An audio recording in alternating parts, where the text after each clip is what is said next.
পথের পথিকদেরকে এই দুনিয়া কবে ভালো বলেছে? আমার নবীকে গণক বলেছে, জ্যোতিষী বলেছে, জাদুঘর বলেছে, কবি বলেছে। খালি নবী বলতে পারে নাই, বাকি সব গালি দিয়ে ছেড়েছে। এই যে নবীদের সামনে এত বেয়াদবি করল, আল্লাহর কসম আমি যত বড় ব্যক্তি হই না কেন, আমার গাল তো নবীর গালের চাইতে বেশি দামি না। নবীর গালে চর মারা হয়েছে। আমার চেহারা নবীর চেহারার চাইতে বেশি দামি না। নবীর চেহারায় থুতু ছোড়া হয়েছে। আমার গলা নবীর গলার চাইতে বেশি দামি না। নবী যে নামাজে দাঁড়ালে গলায় চাদর পেঁচিয়ে শ্বাসরুদ্ধ করে হত্যা করার চেষ্টা করা হয়েছে। আমার পেট নবীর পেটের চাইতে বেশি দামি না। মাসের পর মাসকেও নবীকে ক্ষুধার যন্ত্রণায় কষ্ট করতে হয়েছে।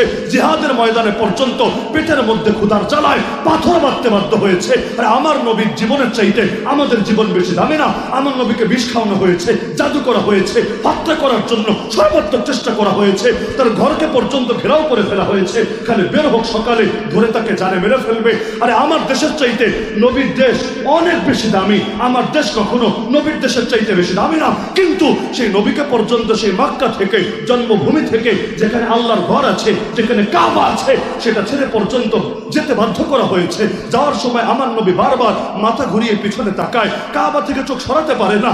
আমার নবীর দুই চোখ বেয়ে পানি গড়িয়ে পড়তে থাকে। নবী বলে, আরে কাবা, পৃথিবীর মধ্যে তুমি আমার কাছে সবচাইতে প্রিয় জায়গা। আরে আল্লাহর ঘর, আরে যদি জালেমরা আমাকে বের না করে দিত, আমি কশ্চিন কালেও তোমাকে ছেড়ে যেতাম না। আরে আমার বাপ চাচা নবীর বাপ চাচার চাইতে বেশি দামি না।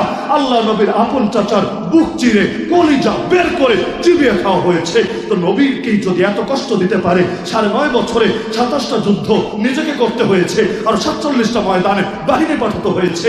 এরপরও তিনি যদি হকের উপর অটল থাকতে পারেন, অবিচল থাকতে পারেন, অথচ তার জাহান্নামের কোনো ভয় নাই, কবরের আযাবের কোনো ভয় নাই, আল্লাহ এমনি মাফ করে দিয়েছেন, এমনি সর্বোচ্চ জান্নাত তাকে উপহার দিয়ে দিয়েছেন। তারপরও তিনি যদি এত কোরবানি দিতে পারেন, আমরা কেন পারবো না? আরে হকের কথা বলতে গিয়ে, হকের পথে চলতে গিয়ে আমাদেরও যদি বাচ্চাচার চোখ থেকে পানি ঝরবে, আমাদের মায়ের কোল খালি হওয়া লাগে, হবে, আমাদের স্ত্রী বিধবা হওয়ার প্রয়োজন হয়, বিধবা হবে, আমার সন্তান এতিম হওয়া লাগে, এতিম হবে।